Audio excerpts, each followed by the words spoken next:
흔히 우리가 오늘 밤을 이렇게 이름을 붙입니다. 성금요일이다. 가장 거룩한 금요일이다. 이렇게 이름을 붙입니다. 우리가 잘 아는 것처럼 예수님께서 우리를 위해서 채찍과 조롱과 십자가의 고난 가운데 온전히 죽음으로 맞이했던 날이 바로 성금요일이기 때문에 그렇습니다. 또한 어떤 사람에게는 오늘 이 밤이 가장 수치스러운 밤이었고 가장 저주스러운 밤이었을 수도 있습니다. 오늘 우리에게는 가장 은혜로운 밤이 되기 원합니다. 예수님의 죽으심이 나의 살림이 되었기 때문에 그렇습니다. 예수님이 매맞았기 때문에 우리가 매맞을 이유가 없어졌기 때문에 그렇습니다. 예수님께서 모든 죄를 완전히 뒤집어 쓰시고 죽으셨기 때문에 우리의 모든 죄는 완전한 용서, 완전한 자유를 얻었기 때문에 그렇습니다. 할렐루야. 여러분, 우리가 살다 보면 누구나 감당하기 어려운 시간들을 경험하거나 또 감당하기 어려운 사건들을 만나기도 합니다. 몸이 아파서 병원에 누워있는 것은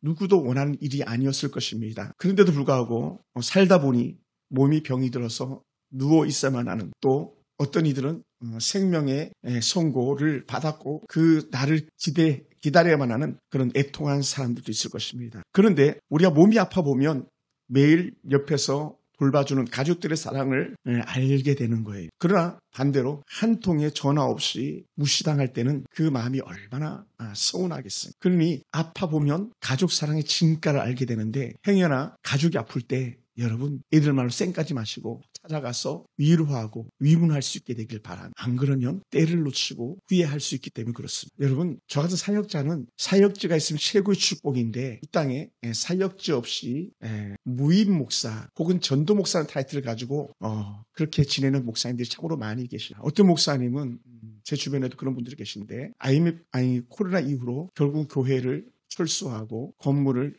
돌려주고 가정으로 돌아가서 가정예배라는 형태로 대신하는 그런 분들도 계십니다. 최근에 제가 운행을 이렇게 가끔 다녀보면 얼마나 많은 상가들이 비어 있는지를 보게 됩니다. 그것은 강남이든 강북이든 다름이 없는 것 같습니다. 홍대든 아니면 이대든 어디든 그 주변을 이렇게 돌아보면 여전히 비어있는 상가들을 많이 볼 수도 있습니다. 직장을 잃고 생계가 막막해진 그런 사람들이 얼마나 많이 있는지 우리를 보게 됩니다. 누가 잘하고 못했고를 떠나서 우리나라 기업이 미국에 31조 혹은 8조 9절 투자해가지고 현대자동차가 미국으로 간다는 것들이나 현대제철소가 미국으로 간다는 이런 것들은요, 결코 우리에게 행복한 소식이 아닙니다. 왜냐하면 결국은 우리의 일자리들이 사라지기 때문에 그렇습니다. 평택의 어디 지역은 삼성이 들어온다 해가지고 집을 세 채나 사가지고 세를 주려고 했는데 삼성이 지금 버벅대고 있어가지고 확장하지 못하고 있잖아요. 얼마나 삼성이 지금 국가 경쟁력에서 기업 경쟁력에서 뒤떨어졌는지 모릅니다. 그런 동안에 중국이 삼성을 앞질렀고 대만의 TSMC가 하는 기업이 삼성 반도체를 앞질렀고, 우리가 늘 욕하고 무시하던 일본의 어떠한 기업들이 삼성을 추월해가는 그런 일들이 생겼습니다. 그러니 평택의 어느 지역은 절망 속에 있다라고 하는 그런 신문기사를 이렇게 보게 되기도 합니다. 여러분, 직장 잃고 생계가 막막할 때 누군가 와가지고 좀 도와주기라도 한다면 얼마나 좋겠습니까? 제가 교구를 할 때 어느 지역에 한 집사님이 암으로 도무지 살 소망이 없었습니다. SK 다니는 그것도 홍보부에 계셨던 그런 집사님인데 연봉도 뭐 어마어마하게 받는 그런 분이셨죠. 근데 젊은 나이 고려대를 나와가지고 겨우 38밖에 안 됐는데 사형선고를 받아가지고 암병으로 누워있을 때에 그 SK 다니던 직원들이 와가지고 십시일반 모아가지고 우리 보너스 받았다고 하면서 자신들이 받은 보너스를 분기서 나눠서 이렇게 자기보다 더 많은 금액을 쏟아 부어주는 걸 저는 이렇게 곁에서 지켜본 적도 있었습니다. 얼마나 보기 좋았었는지 모릅니다. 여러분, 내가 가진 것이 없을 때 누군가가 내게 손을 내밀어 준다면 얼마나 큰 기쁨이 되고 위로가 되고 힘이 되겠습니까? 그런데 세상은 그렇지 않더라는 거예요. 세상은 우리 어린아이들이 하는 말처럼 믿을 놈 하나도 없다. 그렇지 못한 경우들을 많이 경험하게 됩니다. 그럴 때 좋은 소리가 나을 수가 없겠죠. 어떤 목사님들도 큰 교회 부목사 청빙 가면 거긴 가서 설교하고 많은 사례비를 받아오지만, 그러나 함께했던 동력자들이 개척교회를 하면 아예 얼굴도 내밀지 않는 그런 목회자들도 있습니다. 그럴 때는 가끔은 섭섭한 마음이 들어서 이렇게 마음이 들 때도 있습니다. 저 사람 진짜 목사나, 이런 마음이 든다고 하는 그런 얘기들도 들어보기도 합니다. 얼마나 화가 났으면 어느 목사님 같은 경우는 자기가 섬겼던 목사님 교회에 문제가 있을 때에 제일 앞서가지고 자기가 섬겼던 목사님 쫓아내는 데에 앞장섰던 그런 목사님들도 계시더라고요. 얼마나 그 마음에 화가 나고 분노가 차서 그랬겠습니까? 정말 어려울 때 품어주었더라면 그렇게 되지 않았었어요. 결국은 그 교회는 완전히 무너지다시피 했고 주변에 교회들이 성도의 흩어짐으로 많은 부흥을 이루는 것을 이렇게 보게 됐었습니다. 여러분 정말 힘들 때 곁에 있어주는 사람이 진짜가 아니겠습니까? 가족이거나 그것이 성도이거나 때로는 친구이거나 누구이거나 상관없이 정말 힘들다 할 때는 그냥 아무 말 하지 않고 손 한 번만 꾹 잡아줘도 그것이 큰 은혜가 되고 위로가 되고 기쁨이 되는 줄 믿습니다. 할렐루야. 저는 여러분에게 그런 사람이 되고 싶습니다. 누가 말하지 않아도 손을 꾹 잡아줄 수 있어요. 그래서 그랬는지 모르겠지만 오늘도 제게 한 통 비보가 들려졌는데 예전에 섬겼던 그리고 우리 교회 와서 많은 찬양대를 와서 찬양을 발표했던 한 집사님 부부 중에 남편이 그것도 재혼해서 잘 살려고 했는데 남편이 후두암이어가지고 치료할 수도 그런 상황 속에 놓였다 하는 그런 소식을 듣게 됐습니다. 얼마나 마음이 아프지. 여러분 그럴 때에 누가 그 곁에서 그를 위로하겠는가. 우리는 굳이 윤복희의 여러분의 노래를 듣지 않아도 바로 여러분이라는 그 말이 오늘 저와 여러분 가운데 적용되어지곤 합니다. 그래서 우리 이렇게 말했으면 좋겠습니다. 너 곁에 내가 있다. 할렐루야. 그것은 남편이어도 그렇고요. 아내여도 그렇고 자식이어도 그렇고 또 목회자와 양과의 관계 속에서도 같은 의미가 아닐까 생각됩니다. 그래서 오늘 성금요일 같은 이 밤에는 우리가 정말 찾아야 될 것, 우리가 불러도 찬양처럼 주님 가신 길을 나도 따라가오리다. 좁은 길을 가오리다. 그것이 결국 뭡니까? 내 이윤과 내 이득을 쫓아 사는 것이 아니라 하나님의 뜻과 하나님의 사랑을 쫓아 살아가는 그런 사람이라는 것이죠. 저는 여러분과 함께 그랬으면 좋겠습니다. 너무나도 마음이 무너지고 가슴이 아플 때 누군가가 곁에서 위로 한마디만 해줘도 그 아픔이 다 사라진 것 같은 그런 마음이 들지 않겠습니까? 그리고 우리는 가끔 우리 교회는 그런 얘기를 잘 듣지 못하는 것 같은데 가끔은 너무 힘들어할 때에 내가 기도해 줄게. 내가 기도하잖아. 이렇게 말해준다면 그 힘든 상황 속에 있는 사람들 정말 마음이 무너지는 사람들에게 큰 위로가 될 줄 믿습니다. 할렐루야. 저는 그런 사람들을 곁에서 지켜본 적도 있었습니다. 무려 40일을 남편 하나 전도하려고 그렇게 목장 식구들이 모여가지고 40일을 같이 울고 불고 하면서 기도했던 그런 성도를 보게 됩니다. 그렇게 울며 불며 기도했던 가정의 남편이 지금은 그가 안수집사님 되셨고 그의 아들은 목회자 사위가 돼가지고 행복한 삶을 누리고 있는 것을 제가 이렇게 곁에서 보게 됩니다. 우리 한번 옆에서 인사해 봅시다. 내가 기도해 드리겠습니다. 아멘. 내가 기도해 드리겠습니다. 당연소사님 제가요. 건산 중국에 계셔도요. 제가 기도하고 있습니다. 제가 증령을 위해서 기도할 때는 많이 울기도 합니다. 체리, 챙이 너무 마음이 아파가지고 기도해 줄게. 함께 믿음의 길을 걷던 이들이 등을 돌릴 때 얼마나 슬픕니까? 버림을 받을 때 얼마나 가슴이 무너졌었습니까? 떼어진 관계 속에서 우리는 가장 힘들어할 때에 그럼에도 불구하고 누군가가 내 곁에서 있어준다면 그것이 최고의 행복인 줄 믿습니다. 내가 가장 힘들 때 누가 내 곁에 있었는가를 가만히 한번 생각해 보시기 바랍니다. 그래서 저는 제가 자랑하고 싶어 해서 하는 말이 아니라 저는 저와 함께 사역했던 친구들이 힘들다고 하면 언제든지 달려간 또 저와 함께 사역했던 친구들이 힘들다 그러면 개척에서 어렵다 그러면 제가 달려가서 얼굴을 맞대고 때로 같이 식사라도 하고 위로하고 격려하고 오는 그런 삶을 지금까지 살아왔고 앞으로도 그렇게 살아갈 것입니다. 내가 가장 외로울 때 여러분이 가장 외로울 때 누가 여러분을 외면했습니까? 그런 상처들이 여전히 우리 가운데 남아있지는 않겠습니까? 그런데 그 상처조차도 우리는 이제 다 흡수할 수 있어야 될 줄 믿습니다. 왜냐하면 예수님의 십자가 고난은 다 그 상처를 짊어지고 가는 그 길이었기 때문에 그렇습니다. 때로는 가족들의 아픔이나 때로는 이웃들의 아픔이나 때로는 교회 안의 아픔이나 그것을 다 온전히 짊어지고 가는 것이지 너가 그렇게 했기 때문에 나도 그렇게 한다 그래서는 안 된다는 거죠. 그건 하나님의 원리와 벗어나는 거예요. 하나님의 사랑의 원리는 그렇지 않다는 거예요. 왜 그렇습니까? 우리가 잘 아는 고린도전서 13장이 뭐라고 말씀했습니까?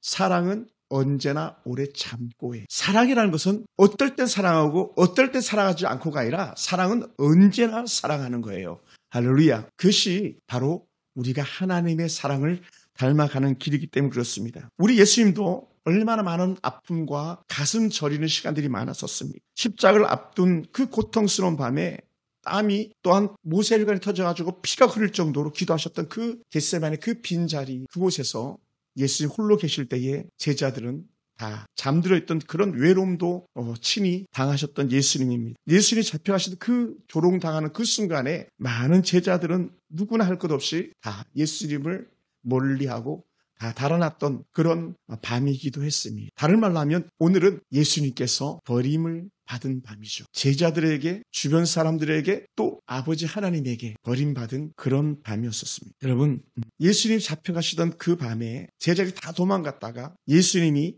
잡힌 대제사장 가야바의 집에 머무를 때에 베드로가 멀찍이 예수님이 그곳에 있을 때 따라갔고 그곳에 함께 있었습니다. 예수님 곁에는 베드로가 있었습니다. 그런데 좋은 면에서 있었다면 얼마나 좋았겠습니까? 근데 말고의 길을 자르던 그 용기, 그 가상함 어디로 가버리고 베드로는 아주 우리가 잘 아는 것처럼 겁쟁이 베드로로 그 자리에 함께했죠. 뭐라고 그런 말합니까? 나는 그 사람을 알지. 여러분, 베드로는요, 다른 제자들과 함께 예수님과 늘 같이 밥을 먹고 같이 잠을 자고 같이 가장 신령한 기적들을 맛보았던 사람이 바로 베드로, 야고보, 요한이고 그 중에 으뜸이 언제든지 베드로입니다. 어디 성경에도 야고보, 요한, 베드로 이렇게 나오는 순서가 없습니다. 베드로, 야고보, 요한, 거기 이제 한 명 더 굳이낀다면 안드레가 포함되지. 그러니까 언제든지 베드로는 으뜸이었습니다. 교회로 말하면 가장 어른들이었죠. 가장 신앙 앞선 사람들, 뭐 우리 안수집사님, 우리 권사님, 그런 사람. 그게 베드로의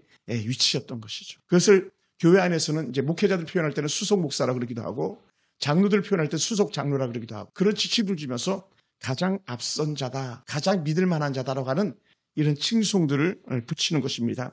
그랬던 베드로가 뭐라고요? 나는 그를 알지 못한. 여러분, 예수님의 가장 힘든 시간에 그것도 한 번도 아니고 두 번도 아니고 세 번씩이나 나는 알지 못한다라고 하는 가장 가까이에 있었던 베드로였지만 우리가 볼 때 베드로는 예수님과 그 순간만은 가장 먼 곳에 있는 그런 베드로였던 것이죠. 차라리 눈에 보이지 않는 또 다른 어떤 제자였다면 성경이 이렇게 비극적으로 베드로의 동태에 대해서 기록하지 않았었을 것입니다. 왜냐하면 성경의 다른 제자들에 대해서는 이것들에 대해서 표현하지 않지 않습니까? 여러분, 오늘 주님께서 이 밤에 우리에게 다시 묻는 것 같습니다. 뭐라고요? 지금 너는 누구 곁에 서 있는가? 너는 어디에 앉아 있는가? 우리는 주님이 그 처절한 고통을 당할 때에 이렇게 표현하고 싶어요. 찬송가 가사입니다. 거기 너 있었는가 그때에. 때로는 예수님의 심판의 자리고, 때로는 예수님의 십자가의 자리고, 때로는 예수님의 무덤의 자리고, 때로는 예수님의 부활의 자리고, 거기 너 있었는가 그때에 라는 그 찬양의 가사처럼 여러분은 지금 어디에 있습니까? 주님이 가장 처절한 고통을 당할 때에 우리는 말했어야 되는데 예수님은 죄가 없습니다. 죄가 있다면 내가 있습니다. 우리 엄마도 잘하는 것처럼 우리 애가 죄가 없어요. 내가 잘못 가르쳤어요. 내가 잘못 가르쳐가지고 그랬던 거예요 하면서 차라리 나를 욕해주세요. 나를 혼내주세요. 이렇게 하는 부모들처럼 사실은 우리도 예수님을 향해서 그렇게 말했어야 돼요. 예수님은 죄가 없고요. 내 탓입니다. 내 죄 때문입니다라고 말했어야 되는데 누구도 거기서 한마디도 입을 열어서 나 때문입니다라고 말하는 사람이 없었다는 것이죠. 여러분, 어찌 그것이 베드로만이겠습니까? 우리가 잘 아는 것처럼 베드로는요, 남다른 사랑을 받았던 사람입니다. 베드로는요, 어찌 보면은 가장 신실한 신앙의 고백을 했던 사람이라고 해도 조금도 부족함이 없습니다. 그래서 제 이메일 아이디가 신1616입니다. SIN1616. 왜 1616이냐면 마태복음 16장 16절이 제 신앙의 고백이었거든요. 구약에서는 시편 18편 1절의 말씀이었고 나의 힘이 되신 여호와여 내가 주를 사랑합니다가 저는 구약 성경 전체에서 가장 좋은 구절이라고 생각해가지고 나의 힘이 되신 여호와여 내가 주를 사랑합니다 이 고백을 했었고요. 신약에서 성경을 보다 보니까 주는 그리스도시요 살아계신 하나님의 아들입니다. 이 한마디 때문에 아주 그냥 베드로가 얼마나 많은 칭찬을 받았었는지 모릅니다. 너가 아는 것이 아니라 하나님이 너에게 알겠다 하면서 최고의 신앙의 고백을 했다고 말하는 주는 그리스도시요 살아계신 하나님의 아들입니다. 이 고백으로 인해서 베드로는요 완전히 요즘 말로 하면 떴습니다. 아마 모르겠는데도 그 주변에서 이 베드로의 신앙 고백을 들었던 사람들이 막 신샘하고 질투했었을지도 모릅니다. 왜냐하면 예수님은 아주 극단적으로 그를 갖다가 극적으로 그를 높여주셨기 때문에 그렇습니다. 이름을 바꿔줘 버렸어요. 거기서 너는 이제 시몬이 아니야. 너는 게바다. 너는 베드로다. 반석이다. 이렇게 말씀했던 거예요. 그냥 갈대처럼 흔들렸던 이건 뭐 좋을 때는 이쪽으로 가고 나쁠 때는 이쪽으로 가고 환경과 형편에 따라서 살았던 너가 이제는 그렇지 않을 거다. 너는 흔들림이 없는 베드로다. 라고 하는 게바라는 이름을 베드로에게 주었던 것이 이러한 신앙의 고백이었었고요. 오늘날 예수님께서 말씀하시는 교회에 대한 가장 대표적인 언어를 주셨을 때 바로 베드로에게 그 고백을 주었습니다. 너는 베드로라 내가 이 반석에 네 교회를 세울 것이라고 하는 마태복음 16장 18절에 바로 그 고백에 이어서 예수님께서 답변해 주셨던 거예요. 그러니까 얼마나 많은 칭찬을 얻었습니까? 얼마나 많은 높은 존경을 얻었었습니까? 그래서 그랬는지 모르겠지만 베드로는요 남달랐습니다. 뭐가 남달랐습니까? 베드로는 언제든지 믿음 도전에 가장 앞섰던 사람입니다. 그렇게 유령처럼 다가오는 예수님에게 예수님이시거든 나로 바다에 건서 오라 명하여 주시옵소서 해가지고 그래 와라 그랬더니 막 바다 물속을 뛰어갔던 그런 베드로 아니었습니까? 물론 물속에 빠지기도 했었지만 그만큼 베드로는 예수님이라면 모든 것을 걸 수 있는 그런 사람이었었습니다. 왜합니까? 여러분, 그러면 예수님은 베드로를 가장 가까이 두었던 것이죠. 여러분 자식들도 많이 있지만 그래도 좀 더 가까이 두고 싶은 그런 자식들이 있을 겁니다. 왜? 믿음직스러움이 있을 테니까. 물론 우리 두 딸은 뭐 다 똑같아요. 예, 뭐 오른쪽 왼쪽 따질 거 없어 다 똑같습니다. 그러나 많은 자녀가 있다면 마음에 깊이 담아두었던 요셉 같은 자식이 있다면 야곱이 요셉의 말을 깊이 담아두었던 것처럼 특별히 마음 두는 자녀들이 있었을 겁니다. 그런 사람들 중에 하나가 누구냐? 바로 이 베드로였던 것이죠. 여러분, 이런 베드로에게 예수님은 얼마나 많은 것을 기대했었겠습니까? 얼마나 베드로에 대해서 기대가 컸으면 천국 열쇠를 너한테 줄게 할 만큼 그렇게 베드로를 높여주셨던 거 아니겠습니까? 내가 하늘에서 땅에서 매이면 하늘에서 매일 것이고 땅에서 풀면 하늘에서도 풀 것이라고 하는 그런 최고의 축복의 메시지를 갖다가 베드로에게 예수님께서 주셨죠. 또 때로는 누구보다도 이 베드로가 더 약함을 아셨기 때문에, 왜냐하면 시몬이잖아요. 갈대잖아요. 아셨기 때문에 예수님은 베드로에게 야 베드로야 정신 차려. 베드로야 정신 차려. 졸지 마. 너 안 돼. 예수님께서 베드로에게 믿음이 떨어지지 않기를 간절히 기도했다라고 말씀하기도 했습니다. 그것이 누가복음 22장 31절 32절인데 이렇게 말합니다. 시몬아 시몬아 두 번이나 불러요. 사단이 너희를 밀가부르듯 하려고 요구하였으나 내가 너를 위하여 내 믿음이 떨어지지 않기를 기도하였노니 라고. 베드로의 믿음이 떨어지지 않기를 기도했던 예수님입니다. 그랬던 베드로가 가장 멀리 있는 베드로가 되고 만 것이죠. 십자가에 고난 직전 예수님은 베드로의 실패를 미리 하시면서 그를 위해서 대표적으로 기도해 주셨습니다. 여러분, 그러므로 누구도 함부로 말할 수가 없어요. 내가 어떤 사람인데, 내가 어떤 믿음을 가진 사람인데, 저 같은 목회자는 내가 어떤 목사인지 알아 막 이렇게 교만할 수 있는데 절대로 그럴 이유가 하나도 없어요. 왜냐하면 우리는 다 연약합니다. 우리는 언제든 넘어질 수 있는 가장 연약함이 우리 안에 있습니다. 누구처럼? 오늘 본문 속에 등장하는 베드로처럼. 베드로는 오죽했으면 예수님 때문에 목숨도 걸겠다고 말하지 않았었습니다. 그러나 그것은 헛된 맹세에 지나지 않았습니다. 겟세마네에서 칼을 빼들었던 베드로는 이제는 그 로마 병장 앞에서 용감무쌍했던 베드로는 완전히 반대 극부를 걷고 있는 아주 하찮은 여종에게 예수님을 알지 못한다라고 고백하고 있습니다. 3번이나 부인하잖아요. 오늘 본문 속에서는 마태는 참 얄궂은 것 같습니다. 한 번도 아니고 두 번도 아니고 3번씩이나 굳이 베드로가 부인했던 것을 조금 더 빼놓지 않고 다 기록해놓고 부인하는 대상들에 대해서도 적나라하게 얄궂 마태는 기록해두고 있습니다. 70절, 72절, 74절 다 저 사람. 그런데 이 부정의 말이 점점 커가는 거예요. 이걸 갖다가 이제 언어적 표현은 점층법이라고 말합니다. 점층, 점점 커가지는 것, 작아지는 것 점감, 뺀다 해서 정감법이라고. 이게 뭐 국문학적인 그 문법에 나오는 표현들인데 처음에는 어땠습니까? 나 저 사람 몰라. 두 번째는 나는 멕시코 저 사람 몰라. 세 번째는 저주하면서까지 저 사람 몰라. 베드로였어요. 미국에 아주 훌륭한 목사님이 계신데 찰스 스윈돌이라는 목사님이 계십니다. 이 목사님 베드로의 이런 모습 때문에 그랬는지 모르겠지만 이렇게 표현한 적이 있었어요. 가장 위험한 부인은 말로 하는 것이 아니라 행동으로 주님을 모른 척하는 삶이다. 행동을 통해서 주님을 모른다. 누구처럼? 베드로처럼. 결국은 베드로는 점점 주님과 더 멀어지는 그런 모습을 나타내었습니다. 그런데 정말 얄궂고 얄궂은 표현이 또 나와요. 우리 75절을 같이 한번 읽어볼까요? 75절 우리 같이 한번 보겠습니다. 이에 베드로가 시작. 이에 베드로가 예수의 말씀에 닭 울기 전에 내가 세 번 나를 부인하라 하시니 생각나서 밖에 나가서 심히 통곡했다. 자신이 부인한 것을 예수님께서 이미 예고해 주었고 예고해 주신 대로 베드로는 그렇게 가서 통곡하고요. 예수님의 말씀이 베드로에게 이루어진 거죠. 다른 말로 이렇게 말하고 싶어요. 여러분, 이 말씀의 소망이 되길 주님을 축원합니다. 여러분 연약할 수 있습니다. 여러분 약할 수 있어요. 우리가 연약하기 때문에 예수님이 계신 거예요. 우리가 연약하기 때문에 주님께서는 우리의 약함을 아시고 말씀을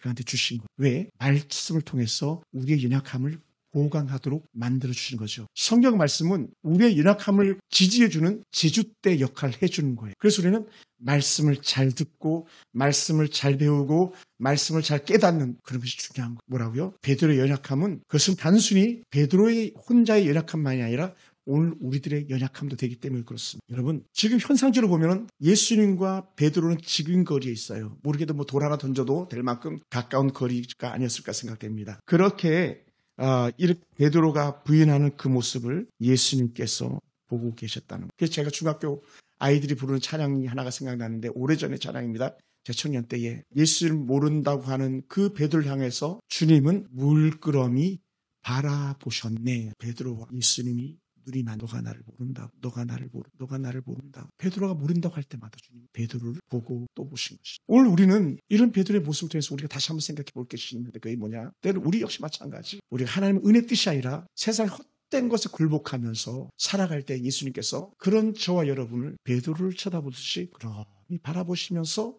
뭐라고요? 안타까워하는 마음을 가지셨을 것을 말씀하지 않았지만 그런 베드로를 지켜보셨던 예수님이죠. 그러므로 사랑하는 성도 여러분, 우리가 매일 매 순간마다 승리할 수만 있다면 얼마나 좋겠습니까? 그런데 우리는 때로는 적절하게 실패하고 있을 때에 그때 우리 주님께서는 말 없이 우리를 지켜보고 계시는 그런 주님이셨고요. 후에는 지금 우리에게는 지켜보시는 걸로 끝나는 것이 아니라 노하시는 하나님이 계시다는 거예요. 그거 아니야. 그 길 아니야. 누가? 우리 안에 계신 성령님이 알게 하신다는 거예요. 할렐루야. 성령이 알게 한다는 거예요. 너희 안에 너희 몸이 성전인 것과 성령이 너희 안에 거하시는 것이 알지 못하느냐.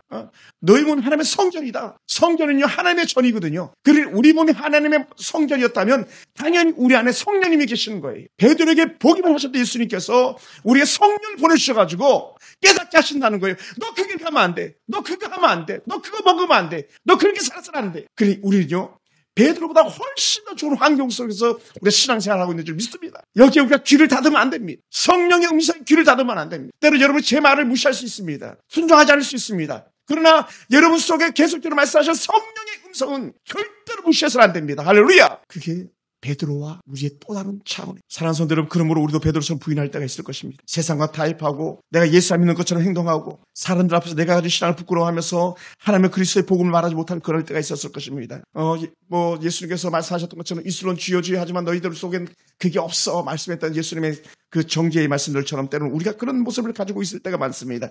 그럴 때 우리는 깨어 있어야 되는 내 안에 성령이 계시다. 성령이 내 안에 말씀하신 것을 듣는다. 할렐루야. 사랑하는 성도 여러분, 예수님은요 이런 베드로를 포기하지 않으셨어요. 이런 베드로를 버려두지 않았습니다. 그래서 그랬는지 사도 요한은 역시 사랑의 사도예요. 할렐루야. 그러니까 마태와 요한의 관점이 얼마나 큰 차이가 있는지를 보게 되는데 마태는 세상 말로 까불렸다면 요한은 덮어주는 그런 복음을 우리에게 전해주고 있는데 우리가 잘 아는 것처럼 요한복음 21장에 얄궂은 예수님 베드로처럼 3번을 부르시잖아요. 사람들이 베드로에게 너 저 사람 알지 저 사람 알지 저 사람 알지 했던 것처럼 예수님은 반대로 너 나 사랑하냐? 너 나 사랑하냐? 너 나 사랑하냐? 물으실 때마다 예수님은 물으실 때마다 베드로의 마음을 아시면서도 물으시고 때로는 얄궂은 예수님처럼 여겨져. 그런데 거기서 끝나지 않고 내 양떼를 먹이라. 내 양떼를 치라. 그러시면서 전에 주님이 하셨던 모든 사역을 베드로에게 이양해 주셨잖아. 내가 하던 이제 너가 하는 거야. 너 양들 이제 너가 책임지는 거야. 전에 내가 했잖아. 이제 너가 하는 거야. 이제 너가 교회를 세울 거야. 그래서 제가 개척하면 교회 이름을 반석교회 한다 그랬어. 베드로, 페트라. 아들 오면 저는 신반석이라고 그래서 저의 아들 이름 먼저 적어놨던 거 딸들을 갖다 반석이라 할 수가 못했습니다. 진짜 교회를 세워. 여러분 우리는 실수를 하고 죄를 졌다고 해서 우리는 완전히 버리면 안 돼. 우리는 예수님 베드로에게 마음을 여셨던 것처럼 우리는 모두에게 마음을 열어야 됩니다. 그것이 가족이든 주변의 사람들이든 때로는 친구든 누구든 마음을 열어야만 합니다. 그래야 우리가 예수 닮는 사람의 본을 볼 수 있는. 그래야 우리가 예수인이 되는 거예요. 예수의 사람, 하나님의 사람. 여러분 많이 넘어지면요 덜 다치게 넘어지는 법을 압니다. 많이 넘어지면요 일어나는 것도 쉽게 일어납니다. 그래서 우리는 때로는 잦은 실패들 때문에 오히려 더 굳센 신앙을 갖는 그런 사람들일지도 모릅니다. 그럼에도 불구하고 우리가 꼭 기억해야 될 것이 있다면 이제는 뭐라고요? 넘어지지 않으리. 그리고 돌아서지 않으리. 우리 하나님을 향해서 직진, 주님 가신 길을 향하여 직진할 수 있는 그런 신앙의 참된 모습이 오늘 진정한 우리들의 모습이 되어야 될 줄로 믿습니다. 할렐루야. 여러분 누가 많이 실패했습니까? 많이 실수했습니까?